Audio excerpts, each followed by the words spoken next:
आज मुझे बहुत प्रसन्नता हो रही है कि अपनी कुछ कविताओं का पाठ आप लोगों के बीच में रखूं। ये सभी छोटी कविताएं हैं। प्रायः मेरी कविताएं थोड़ी सी लंबी होती हैं, लेकिन आज जो मैं पाठ रख रहा हूं वे छोटी कविताएं हैं। मैं धन्यवाद शब्द से बचना चाहता हूं, लेकिन मन में भाव कुछ ऐसा ही है कि हमारे मित्र और समर्थ युवा आलोचक राजीव रंजन गिरी ने हमें याद किया और हमें अपनी कविताएं प्रस्तुत करने के लिए आग्रह किया, और यह आग्रह उनका प्रेम है कि वे हमारी कविताओं को चाहते हैं कि इस मंच पर प्रस्तुत किया जाए। तो आइए हम अपनी कुछ कविताओं के साथ आप लोगों के बीच में उपस्थित हो रहे हैं। देखिए, पहली कविता है मुझे धिक्कार है। खिलती सुबहों का अनसुना राग क्यों नहीं भर उठता मेरी नसों में। रोज रोज लौटती संध्या की उदासी, रोज रोज लौटती संध्या की उदासी क्यों नहीं जगा पाती मेरी अंतरात्मा। माटी का अमृतपन क्यों नहीं समा जाता हृदय में। माटी का अमृतपन क्यों नहीं समा जाता हृदय में। क्या करूंगा आखिरकार पत्थर जैसा सिर ढोकर। क्या करूंगा आखिरकार पत्थर जैसा सिर ढोकर। अनाज के दानों को देखते ही, अनाज के दानों को देखते ही दिखने लगते हैं अरबों शरीर में प्राण। समर्पित करता हूं धरती को निगाहें, समर्पित करता हूं धरती को निगाहें। दिखाई देती है सभ्यताओं के प्रसव की पीड़ा। बतियाने लगती है अंतहीन दुख दर्द एक स्त्री मेरे भीतर। जीवन भर पाकर भी पाने जैसा आखिर क्या पाया। थोड़ा थोड़ा रोज रोज दफन हो रहा है शरीर। थोड़ा थोड़ा रोज रोज दफन हो रहा है शरीर। कहां तो सुनना चाहिए था अपने सैकड़ों कानों से पृथ्वी के माईपन का इतिहास। मगर धिक्कार है हमें अंधी बहरी आत्मा पर। ये कविता आपके सामने हमने रखी, मुझे धिक्कार है। अब आइए एक दूसरी छोटी कविता का पाठ करते हैं। ये कविता है दृष्टि पीड़ा है। दृष्टि पीड़ा है, इसका शीर्षक यही है। देखते हैं। सिर्फ देखने के लिए देखने का क्या अर्थ। चूक जाती हैं आंखें सच को जानने से। दृश्य को देखने से अलग और कुछ भी न देखना पराजय है निगाहों की। दृष्टि एक पीड़ा है। दृष्टि एक पीड़ा है जो शरीर में न जाने कहां कहां। जो दृष्टि एक पीड़ा है जो शरीर में न जाने कहां कहां सृष्टि को देखकर उठती है। यकीनन एक चिंगारी जो प्रकट होती है अक्सर भावनाओं के तप जाने पर। यह दृष्टि कभी आंसू, कभी अकेलापन, कभी कदम कदम पर अड़ने का कारण है। कभी रहस्य है खुद को मिटा देने का।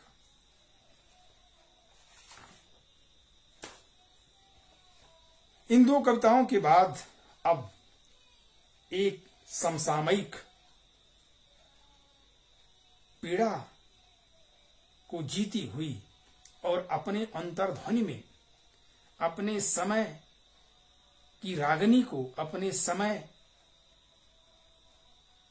की पराजय को और अपने समय के दुख दर्द को समेटी हुई एक कविता रख रहे हैं। ये कविता है बगावत की शिल्प में। बगावत की शिल्प में देखिए, अट्टहास करता है अंधकार, अट्टहास करता है अंधकार, रात आने पर नहीं। अट्टहास करता है अंधकार, रात आने पर नहीं, चुप्पी छा जाने पर। घिरने लगता है धुआं, आग बुझ जाने पर नहीं, विचार मर जाने पर। नाचने लगती है मौत, हिंसा के कारण भी नहीं। नाचने लगती है मौत, हिंसा के कारण भी नहीं। जब अपनी मौत मौत, दूसरे का मौत तमाशा बन जाती है। जितना जल्दी हो सके बदल डालो अपना यह शरीर। इसके बाद गौरी लंकेश की हत्या हुई। हम सब जानते हैं गौरी लंकेश की हत्या किन ताकतों ने की, यह भी जानते हैं। गौरी लंकेश को कलम के साहस की सजा मिली।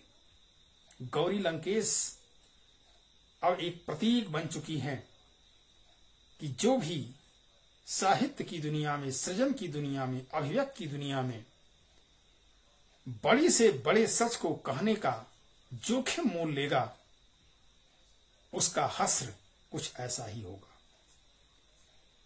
हम इसके लिए तैयार रहना चाहिए और प्रायः अपनी कुर्बानियों की शर्त पर ही कलम की ऊंचाई तय हो पाती है।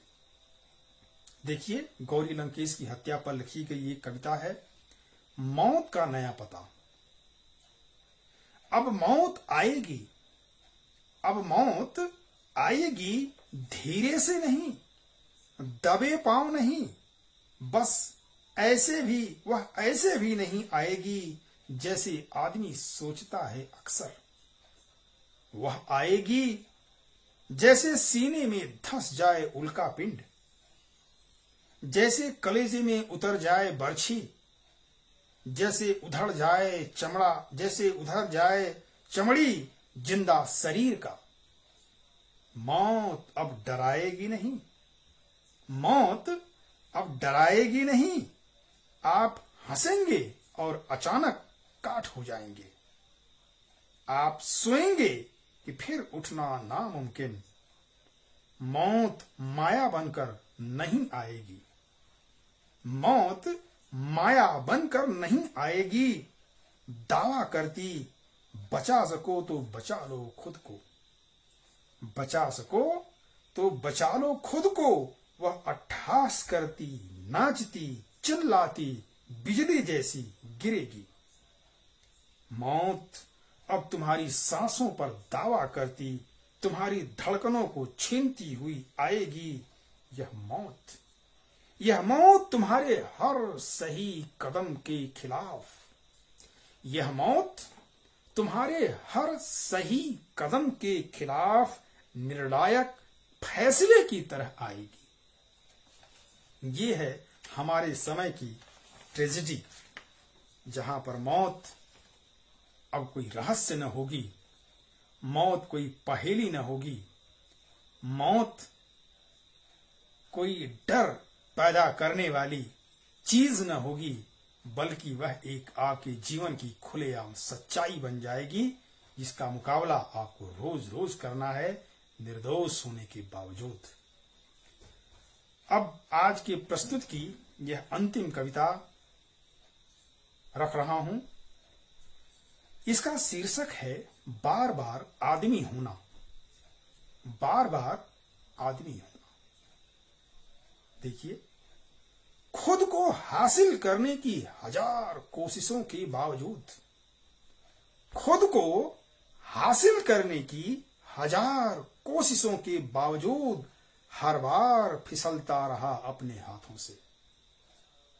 कुछ भी हासिल करने में मुझसे बड़ा मेरा कोई बाधक नहीं। प्रतिपल अपने पास होकर भी भागते रहना खुद से आत्मा की आदत बन चुकी है।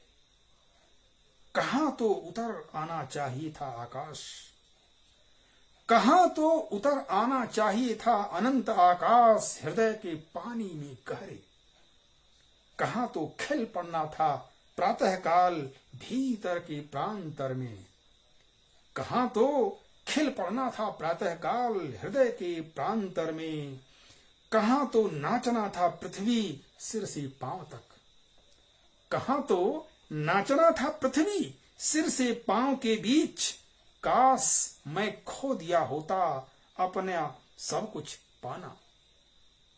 फिर मैं दोहरा रहा हूं, काश मैं खो दिया होता अपना सब कुछ पाना, मुझे मेरे ही आंखों के सामने मिटा देने वाला मेरे सिवाय कौन है, मुझे मेरी ही आंखों के सामने मिटा देने वाला मेरे सिवा कौन है। शरीर की कसौटियों पर खरा उतरने के बावजूद, शरीर की कसौटियों पर खरा उतरने के बावजूद मेरे भीतर बचा कहां है अपने चेहरे का प्रमाण। तो इन्हीं कुछ कविताओं के साथ मैं धन्यवाद देता हूं पुनः अपने मित्र राजीव रंजन गिरी को, जिन्होंने मुझे यह अवसर दिया कि आपके सामने मैं अपनी कुछ कविताएं रख सकूं। आप सभी को प्रणाम, सादर प्रणाम, नमस्कार।